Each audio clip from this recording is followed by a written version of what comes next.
toàn nhắm ấy con, toàn nhắm ấy. Cái mạng canh sân. Ở đây. Mạng canh đi nha. Nghe em. Ở đây mạng canh tập lỗi.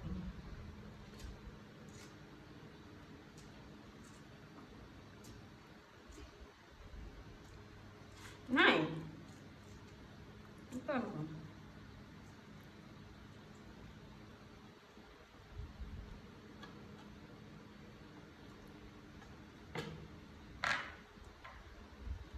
Hey. Coi vậy.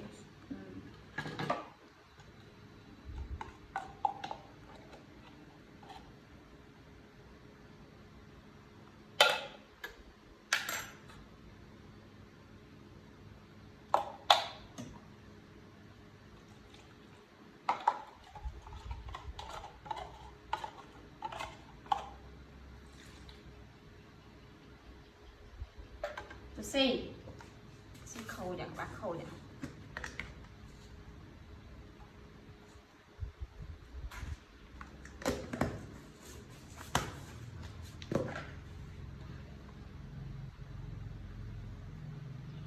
mình mót câu thứ ta đi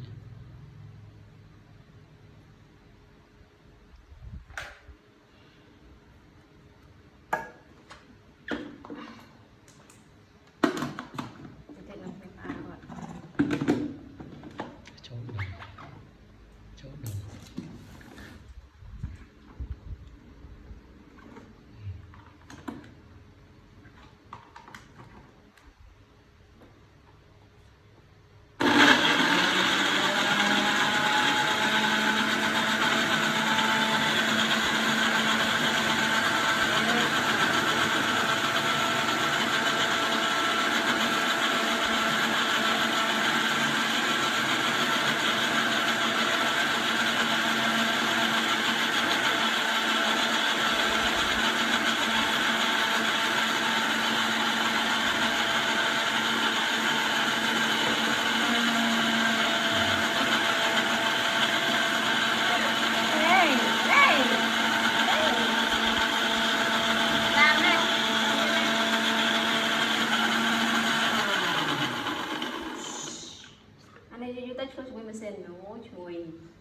nha, vô này không cần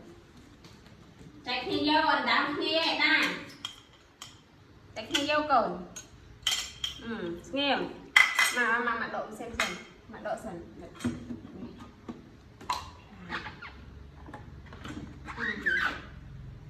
quay sro quay trai nên tích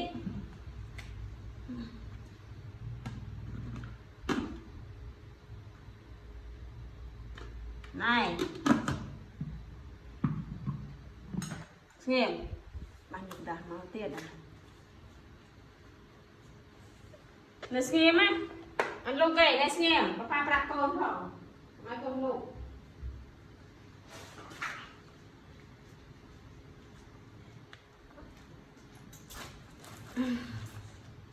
cứ thế này bông cứ thế này nhận đầu quê con quê ạ hồi đang ở trên anh quê này đã đây ông đâu là trâu con trâu quay cồn vì uống bị chết bớt để phải dùng một nệm đồ xem chụp pin này này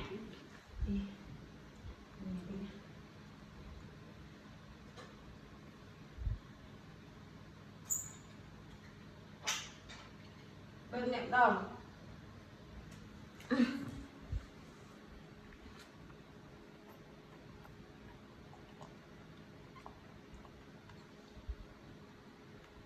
này cái chỗ này tôi cân là ăn đấy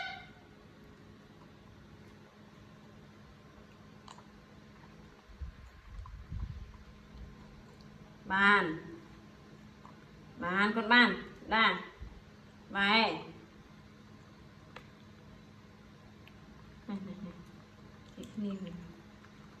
châu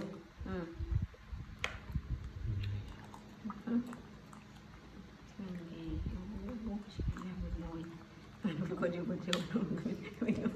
mình cái đại từ đá đi trên máy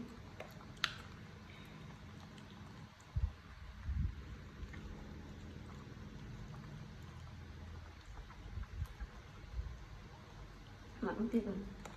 làm bông bớt ơi lại ơi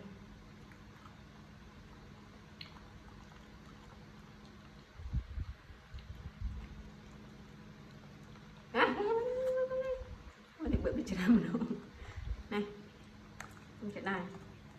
để suy nghĩ với nhau rồi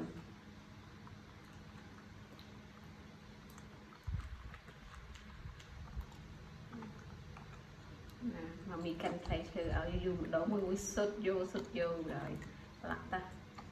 chụp rồi bông này bữa đợt thứ hai đấy này chỗ qua đây ta mà vô tại đừng ở thế nè problem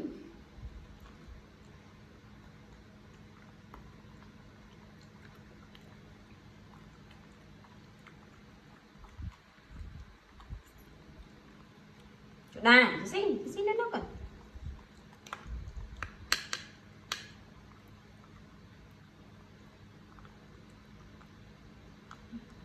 được đó người đạo mình bữa cái này rồi châu cũng hơi trăng còn đã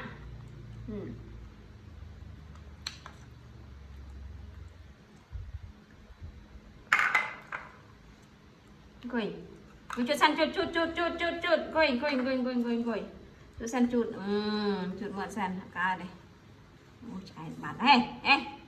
sẽ bình tia hảตัวนะbạn là một con bơ ạ là cò cho đa đó ha ê các tên chú xin cô giang đi thật đẹp trai mà mì chụp trăng tôi món ta ở đây rồi mê là bên nào con bơ không cái đa nó trâu à đã thông nâng cây lên nhưng mà quên này mà chụp khôn nó bỏ nó chụp khôn sẵn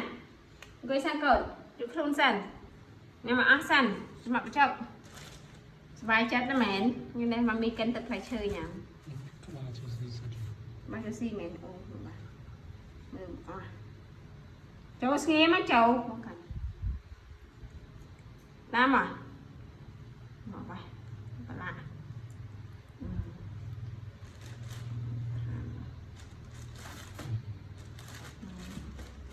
chai nâng